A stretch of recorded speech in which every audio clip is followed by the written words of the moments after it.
Being a practicing lawyer, I would definitely have many questions, but I understand the political and the philosophy behind it. But every time we say the word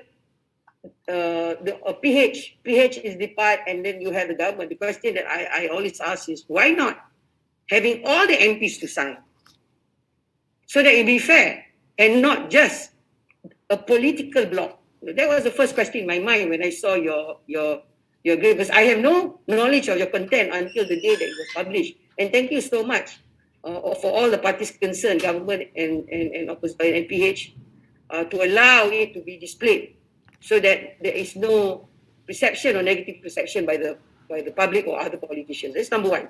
Number two, I always ask the question, why is there no fixed structure?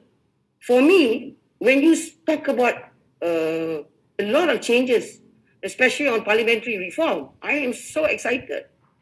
I don't have to put my recall bill as the private member's bill, knowing the fact that government is already having the anti-hopping law on the table. But when I checked the order paper, there was no anti-hopping law. And between you and me, between now until the law comes out, anyone can jump. What ceasefire are we looking at? Because there's no permanency. So that's my observation. And then the other thing I want to raise also on the Constituency Development Fund, I believe it should be a legal structure by an act of parliament. So it doesn't matter who's governing. Everyone is treated fairly, because not 100% vote for or against you. You know that very well. I win by 90%, 10% doesn't vote for me, doesn't mean I have to ignore that. But having a Constituency Development Fund, and we can use this sitting of parliament to interpret all the reform that was suggested. Of course, the parliamentary reform on the Parliament Services Act by the Minister Judaidi, I know is quite difficult because it's a huge document and a lot of parties are involved.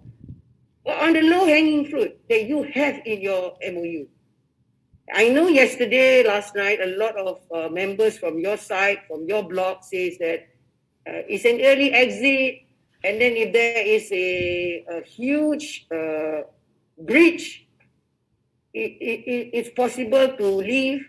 And when I was observing your debate, after you sign, your debate didn't show any stand-down process. On your side, you continued to speak. You didn't stop, which means to show that you were telling your voters maybe and your members that yes, you will continue to do the check and balance to government and government policies. But I believe that we also must think of the future. It cannot be until 2022 next year. It's like as if, I'm so sorry, I have to say it, you may not like what I say. It's like you're buying allowance so that, okay, don't harass us, let's do this together. And this is the cutoff point. I think that's a bit unfair to other MPs. I'm talking from the MP's perspective, not a political party. Because as you know, political parties have got different evaluation and grounds and measurement. But for MPs out there, and you know, when we were facing the vaccine problem way back in early 2021, all of us across the board couldn't have access to the numbers of the vaccine that we wanted. And I thought that when you raised this up, I was excited that you would touch on decentralization.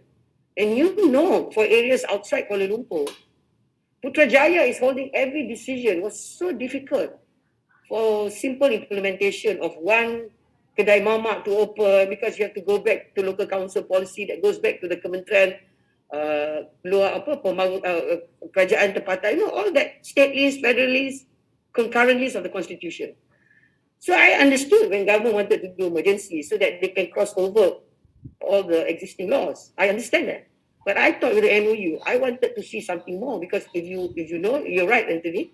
When I listened to whatever you said, and we have been talking about this, I've heard you say, and you and your team bring the architecture of the MoU and the CSA or the CSU, I would have expected something more tighter and more concrete, because that would really have a different matured platform of parliamentarians, and the changes, whatever is promised on paper, is a structural change and it's a concrete change. And even that, you know, Act of Parliament can be amended. But, you know, now with the third deputy speaker, we're talking about constitutional amendment. I hope it can be done soon, because maybe if that is towards maturity. The anti-hopping law, I really want it to be done soon. Because I am so fearful that what is the biggest challenge of every politician is that we are very fluid, politicians and political party, and we change within time. Yes, we have COVID. The Agong has already said his decree. He said it. He wrote about it. He gave the Istana Negara made the media statement. But we must also bear in mind that the expectation of the people out of this ceasefire will be a very high expectation.